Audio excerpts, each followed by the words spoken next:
One day, he was getting ready for school. I didn't work that day, getting ready for school. Crappy, he had no clothes to wear, this and that. And he come up the stairs in a pair of shorts, t-shirt, ball cap, and a pair of slip-on boots.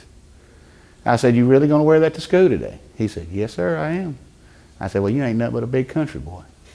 And then he gets to school, and everybody this and that, and then everybody started calling him Big Country. That's how he got the name Big Country. He loved country music. He liked to dip his grizzly wintergreen, and that was just Cody. That's how he was.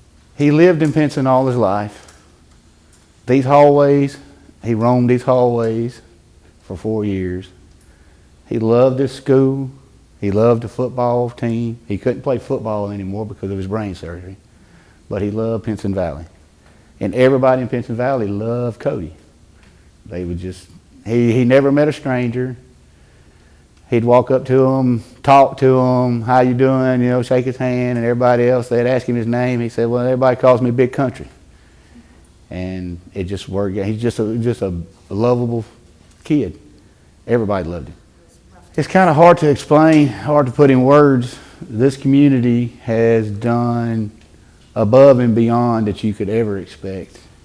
Like I said, everybody got to know Cody, fell in love with Cody, and my wife roamed these hallways. She went to Pinson, so a lot of her friends and him growing up in Pinson all his life, they got to know Cody and knowing my wife, and he was involved in the sports, and I got 2 other sons. They're involved in sports, and we're here all the time. Seems like we never leave the school.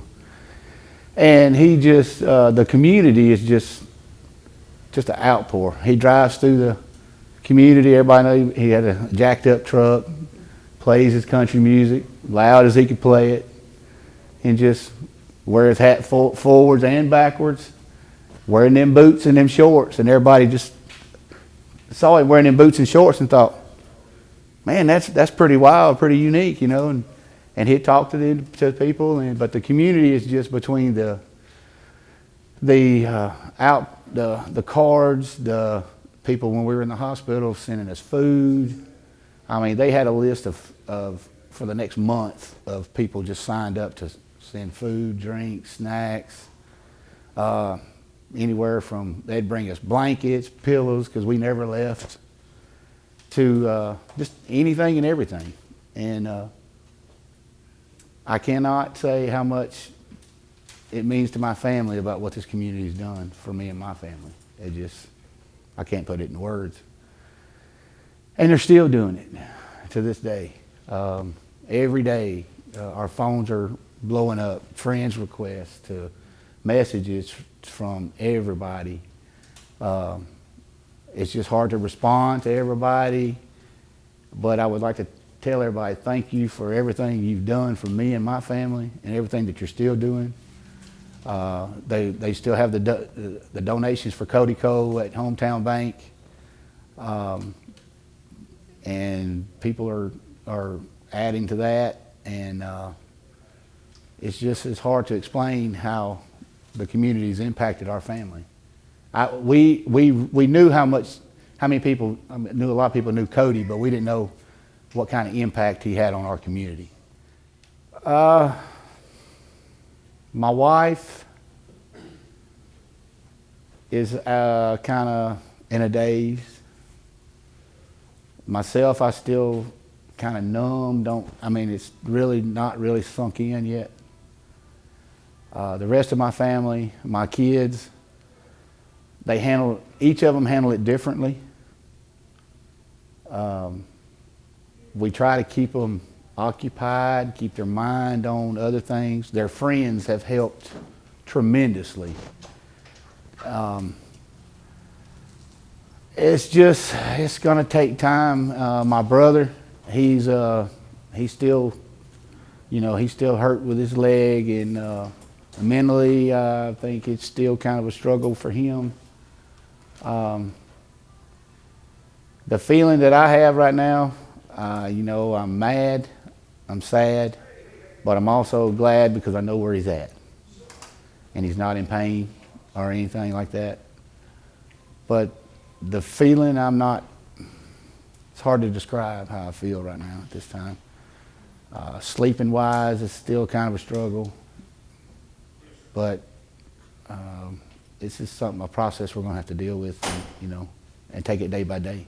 I'm just mad because of he had so many goals in life. He had a lot of things that he wanted to do. He's just at a young age, at 19, just turned 19, the 20th of March. And it's just, he wasn't supposed to be gone yet, and, but that's why we have these bracelets here. God is bigger. All right, God has another plan for us. We're just here temporarily. God has a bigger plan for us to do. And Cody has impacted so many people in this community. He's impacted. I've coached Little League football for the last 15 years or so. And I've coached a lot of these kids that run these hallways and that play at this high school. But my impact has not been like Cody's impact. No, ma'am, he was still critical but stable. Vital signs were improving. But his internal injuries was just so massive on the inside that it was just, you had a process of healing. This had to heal before they could do this could do that.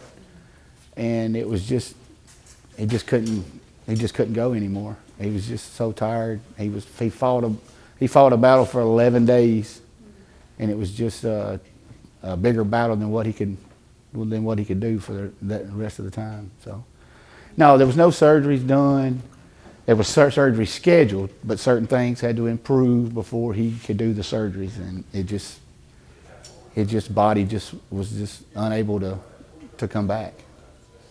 It was a thing with him and his uncle about Superman. He could explain it more to you than this and that, but with everything that Cody's been through in his life, between being brought back to life from birth, his brain, he had a stroke at 14 from the brain. He had a stroke, and that's how we found out about the brain surgery he had to have. He survived that, and it was more of an inside thing between him and his uncle that his uncle could probably explain that a little bit more. But to me, he's always going to be my Superman, always. He just survived more stuff he's went through more stuff in his 19 years than most men go through in their lifetime. So, I mean, he was our Superman. His favorite superhero was Superman, but then there was a little inside joke between him and his uncle about Superman. So, his uncle's all muscled up and everything else, and he talked to him about being Superman and stuff like that. So, but that's just it. It was just Cody. He was Superman to us. Anything dealing with the accident, we don't know, and we can't make what we do know, we can't make any comments about. Gotcha. So we're not going to make any comments at this time about the accident. One day at a time. Just one day at a time. The best way that I know to get it across is that Cody was baptized back when before he had his brain surgery, about 13 years old. And he found the faith at 13. And just the only way I'm going to carry his testimony on and be aware, talk to these kids about being aware at all times when you're out there driving, because at any time, anything can happen. And not to take life short, to live your life, be careful, and think about others. And that's what Cody always he always thought about others before he thought about himself. Cody would go without to make sure one of his friends or whatever, or his brothers or his sister had instead of him having. And like I said, just one day at a time. That's about the best I can explain it. It's just going to take a little time, but we'll make it. Right now, we're going to release a statement about that within the next few days. But we are having Saturday at 6 o'clock at the high school stadium here.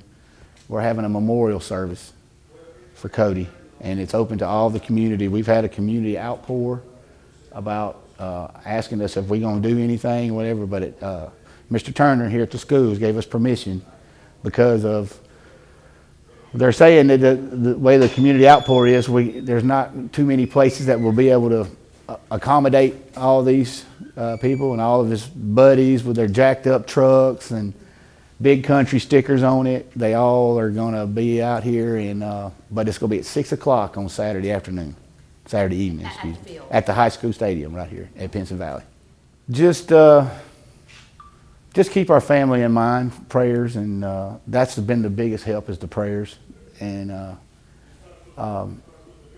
lot of our family members are having a hard time with this because Cody was kind of he was a comedian, kept us all laughing, and was kind of I don't know what you say, like the nucleus of the family. Everybody gathered around Cody, everything, and we'd all have family gatherings, sit around there, be laughing and joking. And he was a big comedian, like I say, with everything. He'd make a joke about something, and you couldn't help but laugh. So, but yeah, just family, just prayers for my family and everything else, and that'd be very appreciated.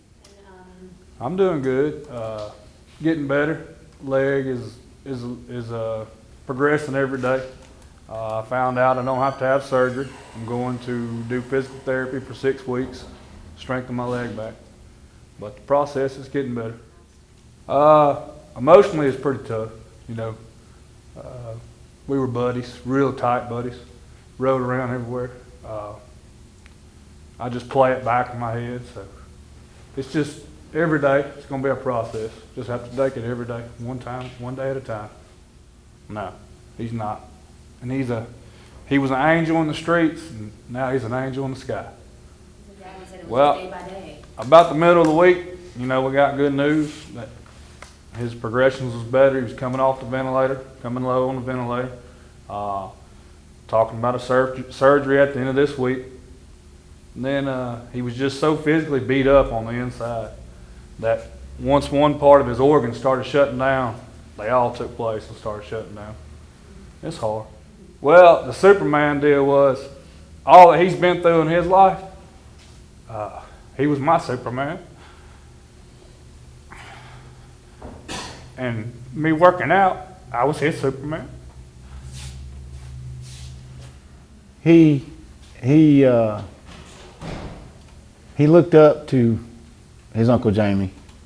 He looked up to him and myself, and we would, me and Cody would have long talks, and was at any time and talking about his future and what I thought he should do, and just stuff like that. Typical stuff that dad and son talk about, and then we'd get into some intense conversations or whatever. And then sometimes, if he didn't like my comments or whatever, he'd ask his uncle the same thing. They'd talk about life stories and life this and what he thought he should do, and it just, our whole family has just been we got one big gigantic family that's just, we're tight. I mean, we do everything together. We go on vacations together, ball games together. I have 2 sons that wrestle on Pinson Valley High School wrestling team. He has a daughter that plays softball. He got 2 little girls, but when the boys are wrestling, they're there. We come and support each other's kids. Cody was my 2 sons' biggest fans. And he'd be down there on the mat right next to them, watching them, hollering at them, telling them to do this, do that. If they was to get beat, they come off the mat, he'd go over there and pat them on the shoulder or slap them upside the head every once in a while, said, if you'd have done this, you might have won this. But he was their biggest fans. And it's just, our family is so tight, and it's just when when somebody in our family's hurting or sick or whatever, we just team up together and we try to help each other heal. And it's just, like I said, one big happy family. I mean, literally one big happy family. That's what we do. That's just how our family is. Yes, ma'am, he did. we could communicate with him. He could hear everything going on. There was no injury to his head, his brain. We had talked to him, and he'd opened his eyes and look at us. He'd talk to us by blinking his eyes, or we'd hold his hand, he'd squeeze our hand. We'd tell him, squeeze if you hear this, you know that. He'd do that. So he knew what was going on. The last day and a half, though, they had to sedate his lungs pretty much and let the ventilator do everything for him because his oxygen level was going down. He was breathing over the machine, and it was not producing enough oxygen for his body. So at the last day and a half, that there's pretty much all the machine was doing all the work for him. Yeah, he knew I was there every day. I talked to him every day. He could acknowledge some of the things I said. So he knew I was there by his side. Never left the hospital. Just like he said, take it one day at a time. You know, I got a piece of him all the time with me. So that's all that matters.